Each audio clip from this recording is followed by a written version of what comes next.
Salut, c'est Cindy, contente de vous retrouver pour une nouvelle vidéo. Alors aujourd'hui, je vous présente ma pile à lire pour le mois de juin. Habituellement, je vous présente pas mes piles à lire du mois, mais là, ce mois-ci, c'est spécial parce que je participe au défi organisé par MAPS de la chaîne MAPS Booktube. Donc, c'est la 3e édition de Mets du bleu sur ta palle et je suis franchement contente de faire une pile à lire parce que j'en avais pas fait depuis le mois de novembre 2021, donc ça fait quand même un petit bout, j'étais vraiment due pour faire une pile à lire. Merci MAPS pour ce challenge. Et donc, le but recherché avec ce challenge, c'est de nous inciter à lire de la littérature québécoise. Et ça tombe bien parce que j'adore la littérature québécoise. Et d'ailleurs, je trouve que depuis le début de l'année, j'en ai pas lu assez à mon goût. Donc, c'est parfait. Je vais vraiment faire un mois de juin à 100% québécois. Et non seulement ça, mais elle a eu la bonne idée, MAPS, de créer 2 catégories. Donc, on peut être soit dans la catégorie ICIT, et donc lire des auteurs de notre propre région administrative, ou être de l'équipe là-bas et de lire des auteurs qui ne sont pas de notre région administrative. Et moi, j'ai décidé d'y aller à fond dans la team ICIT. Alors, moi, je suis née et j'habite toujours Chaudière-Appalaches, donc je vais lire des auteurs de cette région pendant le mois de juin. Et c'est super chouette parce que ça va m'emmener à découvrir plein d'auteurs que je ne connaissais pas. Et j'aime toujours ça, moi, découvrir des nouvelles plumes, donc je suis très enthousiaste. Alors, là, je vous dis découvrir, mais en fait, il y a une exception, il y a une autrice que j'ai déjà lue, et dans son cas, c'était... ça nécessitait pas de recherche de ma part, je savais très bien qu'elle venait de ma région administrative puisque j'ai vécu tout près de chez elle quand j'étais enfant. Je suis même allée à l'école avec 2 de ses filles et c'était une famille très connue dans le village parce que cette autrice a eu j'hésite entre 9 et 10 enfants, mais en tout cas, elle en a eu au moins 9. Et des familles de 9 enfants, il n'y en a plus de nos jours. Donc, tout le monde connaissait sa famille dans la région, dans le petit village où on allait à l'école. Et avez-vous deviné de quelle autrice je parle? Je parle de Louise Tremblay-Deschambre. Et je suis contente parce que ça va me permettre de poursuivre et terminer la série des Sœurs de Blois. Donc, je vais lire Émilie,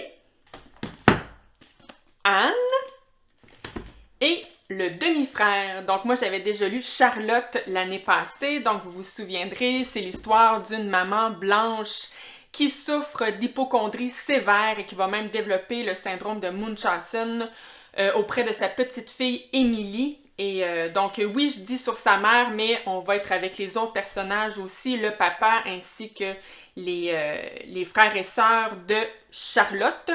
Donc, j'ai très hâte de m'y remettre et de me replonger dans cette famille. Et oui, avant de vous présenter les autres auteurs, j'ai un autre livre dans ma pile à lire de Louise Tremblay-Deschambre que j'aimerais également lire en juin. Il s'agit de La fille de Joseph. Donc, c'est le premier livre qu'a écrit l'autrice, donc j'ai bien envie de découvrir ça. Et la 4e de couverture ne nous en dit à peu près pas, donc tout ce que je sais, c'est que c'est un combat déchirant entre la sérénité et l'ambition, le cœur et la raison. J'en sais pas plus, mais je vous en parle avec plus de détails dès que je l'aurai lu. Maintenant, pour tous les autres auteurs, ce seront, je sais plus, des découvertes pour moi et pour vous les présenter, je me suis amusée à les insérer dans les autres catégories qu'a créé MAPS. Des catégories juste pour le plaisir en fait, parce qu'on n'est pas obligé de les utiliser. D'ailleurs, moi, je ne les remplis pas toutes. J'en remplis seulement quelques-unes, mais je pense que toutes celles ou ceux qui aiment participer à des défis lecture, je pense qu'on a on aime tout ça, placer nos livres dans des catégories. C'est le fun, c'est juste le fun, voilà.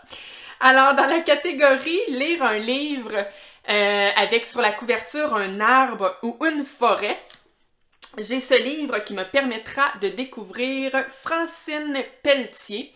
Alors, le titre, c'est « Si l'oiseau meurt ». Alors, comme vous pouvez voir, il y a des arbres, il y a une forêt derrière. Et dans ce livre, je vous dirais que le résumé semble un peu éclaté. Même, je pense qu'il y a un peu de science-fiction à travers tout ça. On est avec le personnage de Manu qui a été très, très malade. Et je ne sais pas exactement ce qu'il a eu, mais ça va l'emmener à devenir... en fait, il va oublier tout son passé. Et alors qu'il est adulte, il va devenir médecin. Et là, tranquillement, pas vite, son passé va ressurgir et ça va lui faire peur et ça va carrément le bouleverser. Il va même se demander s'il n'a pas déjà été un criminel dans son ancienne vie. Donc, un livre qui, je pense, est rempli de mystères et semble très intriguant à voir. Maintenant, dans la petite catégorie « Lire un livre avec sur la couverture de l'eau ou une rivière », j'ai trouvé ce livre qui me permettra de connaître Jean-Jacques Pelletier. Alors, il s'agit de 2 balles, 1 sourire. Alors ici, c'est vraiment un roman policier.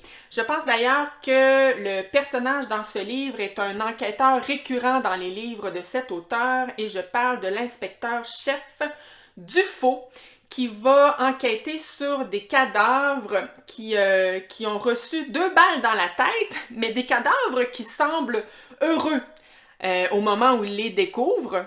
Là, je sais que ça a l'air bizarre un peu de dire ça, je sais pas pourquoi. Pourquoi les cadavres semblent heureux? Est-ce qu'on les retrouve avec un sourire? Je sais pas. Je pourrais vous en parler encore une fois lorsque je l'aurai lu, mais ça semble bien intriguant tout ça. Maintenant, dans la catégorie « Lire un livre avec une maison sur la couverture », je vais connaître cette fois-ci l'autrice Danielle Dussault avec son livre « Anderson's Inn ». Et ici, on est avec le personnage de William qui revient de la guerre du Vietnam en 1967. Et là, il va faire une rencontre bouleversante dans sa vie, soit la rencontre du personnage Eva. Et là, ça va l'emmener à retourner dans son passé, mais surtout à découvrir le vrai visage de sa mère, Marianne Anderson. Donc, encore une fois, une histoire plutôt intrigante. Maintenant, dans la catégorie livre avec une... on devait voir un personnage sur la page couverture. J'en ai 2 cette fois-ci. Donc, je vais connaître Mélissa Véro cette fois-ci avec le livre « Voyage léger ». Donc, on est avec le personnage de Ariane qui décide de tout laisser tomber et partir en voyage. Et donc, on nous dit que dans ce roman, on aborde les thèmes de la quête identitaire, du retour à l'essentiel, du voyage et du changement. Donc, on a un personnage principal ici sur... je pense que c'est Ariane, là, mais... Hein, il y a un personnage, en tout cas, sur la page couverture. Et l'autre livre, c'est de l'autrice Maude Royer. Et c'est un livre des contes interdits. J'ai choisi Pinocchio.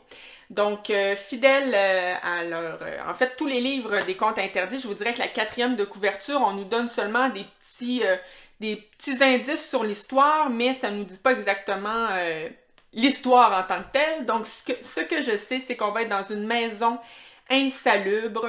On va avoir un manipulateur vicieux. On va avoir des parents infâmes accusés de crimes inimaginables. On va avoir aussi un vagabond ayant l'audace de croire qu'il peut servir de conscience à un être abject. On verra, mais normalement, ça devrait être inspiré du conte Pinocchio. Pourtant, la 4e de couverture, je vois pas où est Pinocchio là-dedans. Mais on verra lorsque je l'aurai lu. Mais pour l'instant, ça me fait pas du tout penser au conte original. On verra. Maintenant, dernière catégorie que j'ai choisie dans ce cadre de ce défi, c'est lire un livre où l'action se déroule au Québec. Alors, cette fois-ci, je vais découvrir Nadia Gosselin avec le livre « L'amour n'est rien ». Plus précisément, je pense que ça se passe à Montréal parce que j'ai parcouru rapidement là, le livre et une fois de temps en temps, je voyais des passages où ça me laissait croire en tout cas que l'action se passe à Montréal. Et donc, ce livre-là, ben, c'est l'histoire d'une peine d'amour. Donc, on va vivre un deuil amoureux. Mais j'en sais pas plus. Donc, voilà pour tous les auteurs que je vais découvrir au mois de juin.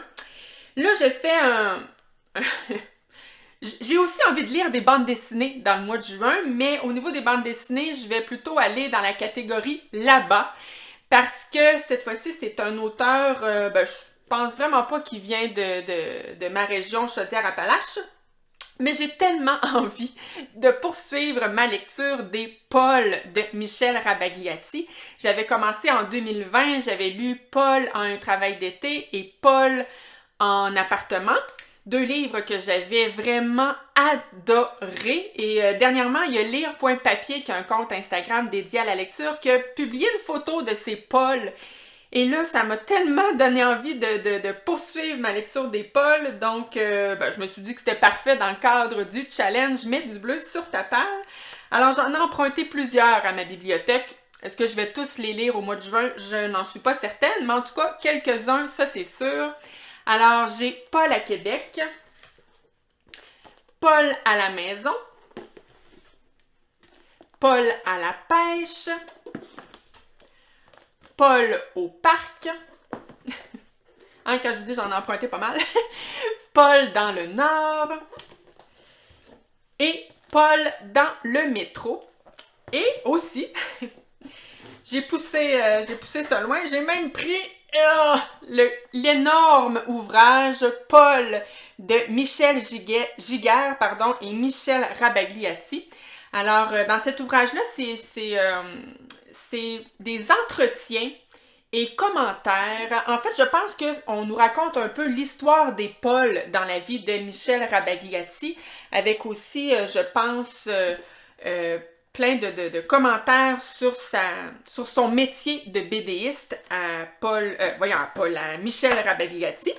Et là, c'est vraiment un gros ouvrage, là, ça se lit. Tu sais, les bandes dessinées, on le sait, hein, ça se lit quand même assez rapidement, mais dans ce cas-ci, c'est pas... c'est pas un ouvrage que je vais lire rapidement. D'ailleurs, je suis pas certaine que je vais le lire en juin parce que j'aimerais avoir lu tous les Paul avant de lire ce livre. Je pense que je saurais à ce moment l'apprécier davantage. Donc, mais quand même, ça a l'air absolument sublime comme ouvrage. Je veux le lire, puis si c'est pas en juin, ben ce sera en juillet. Et ah oui, c'est vrai, j'aime toujours avoir sous la main une petite BD jeunesse. Et donc, je me suis procuré le premier tome de la série très populaire des Agents Jean. Alors, Alex A, c'est un auteur québécois et sa série connaît un très, très gros succès auprès des jeunes. Donc, j'avais envie de lire le premier tome. Honnêtement, je pense pas que c'est le genre de littérature jeunesse que j'aime particulièrement, mais je trouvais que ça valait la peine au moins de connaître le premier tome de cette série. Moi, mon fils m'en parlait surtout quand il était... je pense que c'est vraiment plus populaire auprès des jeunes qui commencent à lire, donc il m'en parlait quand il était en première, deuxième, troisième année. Il m'en parle un peu moins depuis quelques années, mais bref, il me disait à l'époque que tous ses camarades de classe lisaient les Agents Jean, donc j'aimerais ça le découvrir. Alors, ben, ça complète mon énorme pile à lire du mois de juin. Ça ressemble quasiment aux piles à lire que Maps nous présente. Une pile à lire très ambitieuse. Je vais être honnête avec vous, je pense pas tous les lire dans le mois de juin, mais j'aime ça me permettre justement de piocher et de choisir au gré de mes envies. Donc voilà, mais je suis certaine que je vais... tout le mois de juin, là, ce seront des livres qui seront issus de cette pile à lire. Donc, je vous invite à participer avec nous. C'est un super beau défi. C'est super le fun d'encourager la littérature québécoise. Et d'ailleurs, je vous mets en barre d'infos la vidéo de Maps qui nous présente son défi. Et sur ça, moi je vous laisse, mais je vais vous revenir au courant du mois de juin avec mon avis sur tous les livres que je vais lire. Et si vous en avez lu certains d'entre eux, n'hésitez pas à m'en parler en commentaire. Merci d'avoir été là, puis allez voir Maps et abonnez-vous à sa chaîne, pourquoi pas, si ce n'est déjà fait. Merci, bye!